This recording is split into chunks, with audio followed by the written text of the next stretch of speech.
자, 여러분 안녕하세요. 오늘은 교과서 241페이지 확률의 성질에 대해서 배워보도록 하겠습니다. 교과서 같이 보면서 알아보도록 할게요. 탐구학습에서 확률의 기본 성질은 무엇인가요? 라고 나와 있죠. 여기서 함께 알아보도록 하겠습니다. 지금 주머니가 있는데요. A 주머니와 B 주머니가 있습니다. A 주머니에는 검은 공 3개와 흰 공 2개가 들어있고요. B 주머니에는 검은 공 5개가 들어있습니다. 1번 한번 볼까요?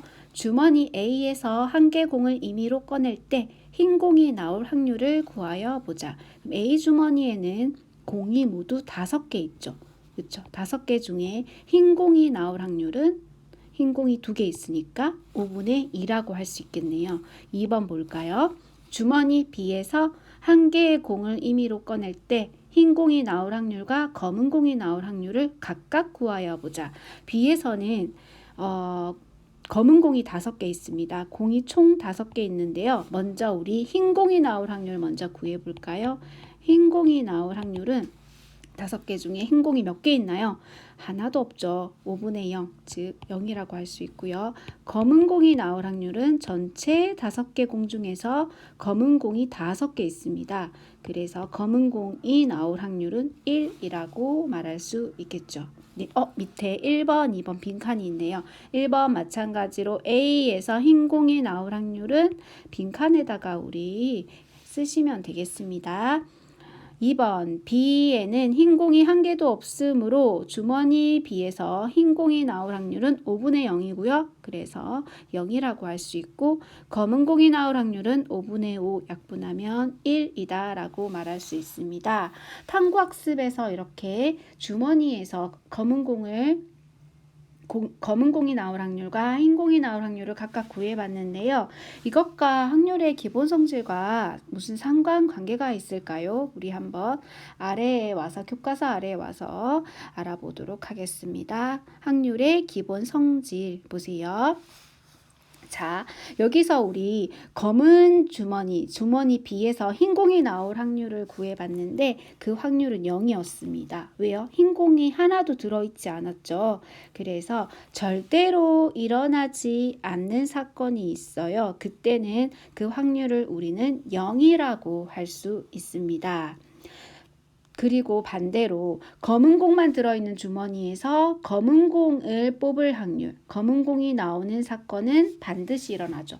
어떤 선택을 해도 검은 공이 항상 나오죠. 그때는 반드시 일어나는 사건이고요. 이 확률은 우리는 1이다라고 구할 수 있습니다. 그래서 일반적으로 어떤 사건이 일어날 확률을 P라고 할 때 P는 모든 경우의 수분에 어떤 사건이 일어나는 경우의 수가 바로 P죠. 그쵸? 이 P는 이게 바로 P입니다. P는 0보다는 크거나 같고 1보다는 작거나 같습니다. 확률은 0과 1 사이에 0도 포함입니다. 1도 포함이고요. 0보다 크거나 같고 1보다 작거나 같습니다. 즉 확률 P는 0 이상 1 이하의 범위를 가진다고 할 수 있겠죠. 이해가 됐나요?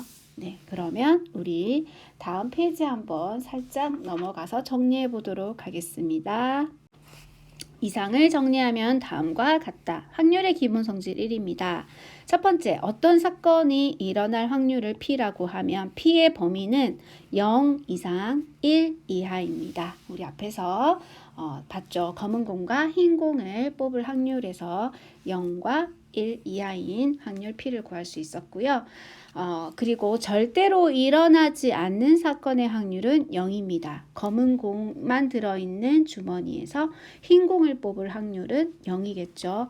반드시 일어나는 사건의 확률, 검은 공만 들어있는 주머니에서 검은 공을 뽑을 확률은 1이 되겠죠. 네, 반드시 일어나는 사건의 확률은 1, 절대로 일어나지 않은 사건의 확률은 0. 확률을 P라고 하면 P의 범위는 0 이상 1 이하이다. 이게 바로 확률의 기본 성질입니다. 이해가 됐나요? 그러면 개념 확인해서 한 번 더 우리 확률의 범위 알아보고 갈게요. 확률을 가운데 썼습니다. 우리 알파벳으로는 P라고 하겠죠. 그래서 절대로 일어나지 않는 사건의 확률은 0이고요. 반드시 일어나는 사건의 확률은 1입니다. 그쵸? 이 확률은 0과 1 사이에 있겠죠. 확률이 0에 가까우면은 어떤 사건이 일어날 가능성이 낮아지고요. 확률이 1에 가깝다는 얘기는 사건이 일어날 가능성이 높아진다라고 볼 수 있겠습니다. 네, 그러면 우리 문제 1번 한번 풀어보도록 하겠습니다. 자, 오른쪽 그림과 같이 바구니 안에 오렌지색 탁구공 10개와 흰색 탁구공 5개가 들어 있습니다. 이 바구니에서 한 개 공을 임의로 꺼낼 때 다음을 구하시오. 1번 오렌지 탁구공이 나올 확률은 모든 경우의 수분의 그 사건이 일어나는 경우의 수 n분의 A로 구할 수 있고요. A는 탁구공 10개, 오렌지색 탁구공 10개와 흰색 탁구공 5개이므로 15개가 되겠죠. 모든 경우의 수는 15고요.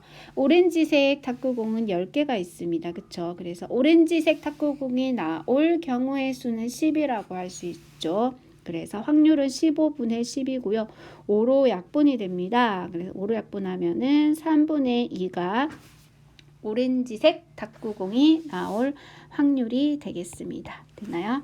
자, 2번 검은색 탁구공이 나올 확률을 구해보세요. 마찬가지로 모든 탁구공 15개 중에서 검은색 탁구공이 몇 개 있을까요? 없어요. 0이죠. 그쵸? 그래서 15분의 0은 0입니다. 검은색 탁구공이 나올 확률은 0이라고 할 수 있겠습니다.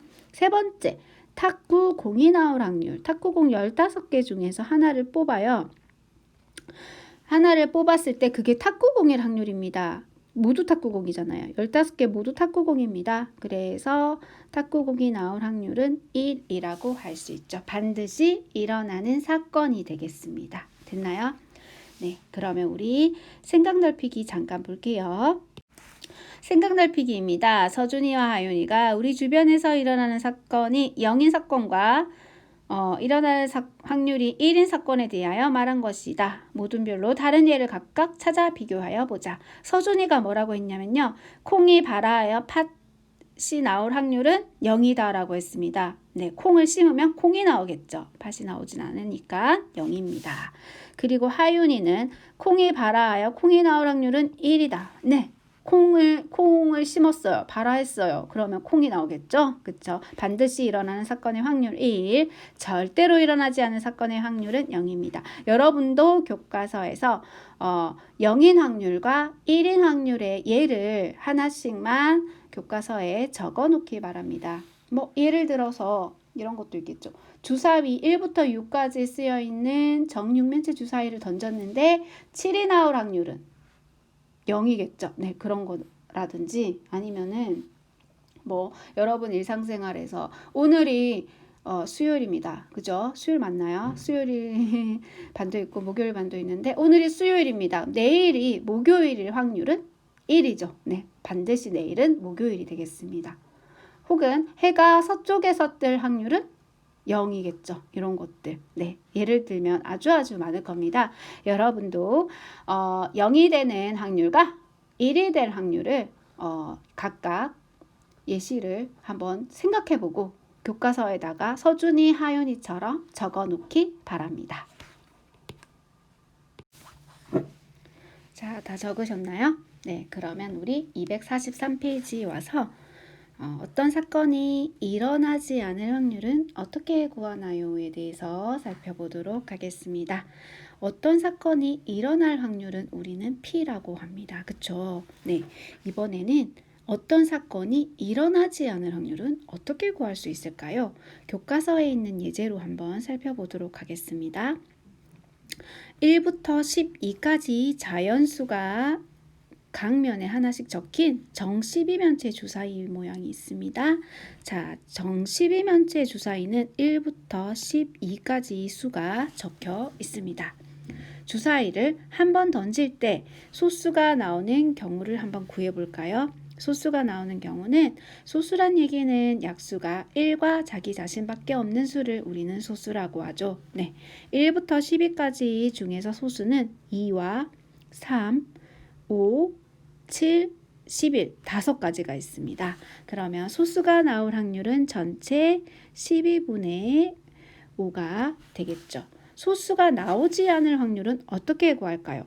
소수가 나오지 않을 확률은 자, 우리 나오지 않을 확률도 한번 소수가 아닌 숫자를 한번 써보면요. 1, 4, 6, 8, 9, 10, 12 해서 하나, 둘, 셋, 넷, 다섯, 여섯, 7가지가 있습니다. 그쵸? 7가지는 소수가 아닙니다. 그래서 소수가 나오지 않을 확률은 12분의 7 이렇게 구할 수 있는데요. 이것을 일일이 나열하지 말고 소수가 나올 확률은 12분의 5죠. 우리 앞에서 확률의 기본 성질에서 어떤 사건이 일어날 확률을 P라고 하면 P의 범위가 0과 1 사이죠. 그래서 전체 확률 1에서 소수가 나오지 않을 확률을 구하려면 소수가 나올 확률 12분의 5를 빼면 똑같이 12분의 7이 되나요? 12분의 12에서 12분의 5를 빼면 12분의 7이 나오죠. 이렇게 구할 수 있습니다. 네, 그래서 어떤 사건이 일어나지 않을 확률은 전체 1에서 그 사건 A가 일어날 확률을 빼주면 우리 구할 수 있는 걸 알 수 있겠죠. 네, 옆에 와서 잠깐 정리하고 갈게요. 자, 사건 A가 일어날 확률을 P라고 하고요.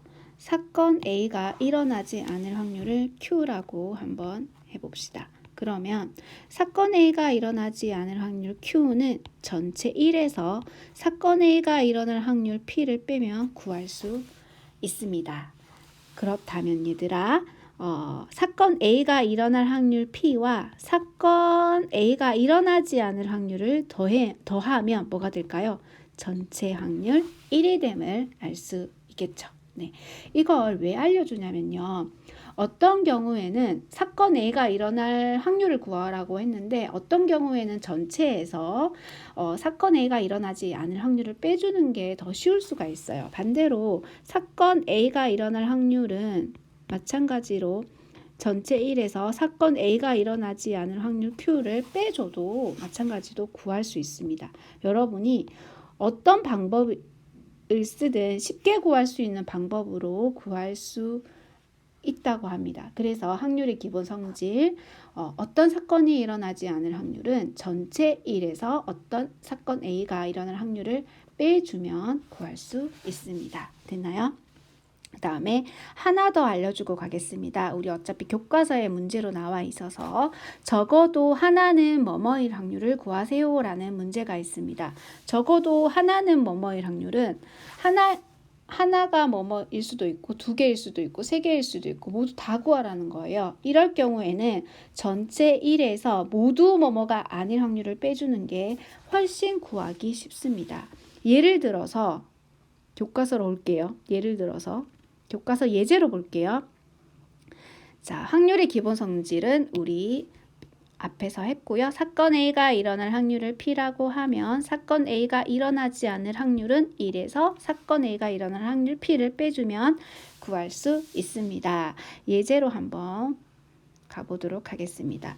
동전 한 개를 2번 던질 때 앞면이 적어도 한 번 나올 확률을 구하세요. 무슨 말인가요?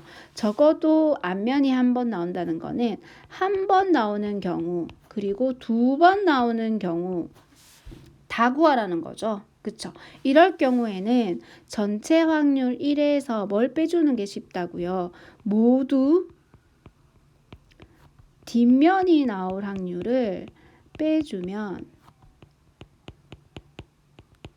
모두 뒷면이 나올 확률을 빼준다면 적어도 하나는 앞면이 나올 확률을 구할 수 있습니다. 그래서 동전 한 개를 2번 던질 때 우리 적어도 한 번 앞면이 나올 확률 구해 볼게요. 전체 1에서 두 번 던지니까 2 곱하기 2에서 전체 경우의 수는 4고요. 모두 뒷면이 나올 확률은 한 번 뒷면, 두 번째도 뒷면 이렇게 한 가지밖에 없죠. 한 가지. 그래서 4분의 1을 빼주면 되겠습니다. 4분의 4에서 4분의 1을 빼면 4분의 3이 동전 한 개를 두 번 던질 때 앞면이 적어도 한 번 나올 확률입니다. 이해됐나요? 네, 그래서 적어도 뭐뭐일 확률은 전체 1에서 모두 뭐뭐가 아닐 확률을 빼주는 게 훨씬 쉽게 구할 수 있겠습니다. 자, 마지막으로 문제 2번 풀어보도록 할게요. 서로 다른 주사위 두 개를 동시에 던질 때 서로 다른 눈이 나올 확률을 구하시오. 주사위 두 개를 던집니다. 다른 눈이 나올 확률 너무 많습니다. 그렇죠? 일일이 나열하기가 너무너무 많을 텐데요. 이것도 어떻게 하면 좋을까요? 전체 1에서 서로 같은 눈이 나올 확률을 빼는 게 서로 같은 눈이 나올 확률을 빼주면 다른 눈이 나올 확률을 구할 수 있겠죠. 그래서 전체 1에서 주사위 두 개를 동시에 던지니까 6 곱하기 6해서 모든 경우의 수는 36가지고요. 같은 눈이 나올 확률은 1, 1, 2, 2 이렇게 1,1, 2,2, 3,3, 4,4, 5,5, 6,6 6가지밖에 없습니다. 그래서 36분의 6을 빼주면 되겠습니다. 6으로 약분하면은 1에서 6분의 1을 빼면 되겠죠. 그러면 6분의 5가 서로 다른 눈이 나올 확률이고요. 네, 이렇게 일일이 나열하기가 어려울 때, 너무너무 복잡하고 많을 때는 전체 1에서 다른 사건, 지금 문제에서 물어보는 사건이 아닌 나머지 사건을 빼주는 게 훨씬 간단하고 쉽게 구할 수 있다는 거 알게 됐습니다. 네, 오늘도 수업하느라 고생 많으셨고요. 다음 시간에는 스스로 확인하기 문제로 다시 찾아오도록 하겠습니다.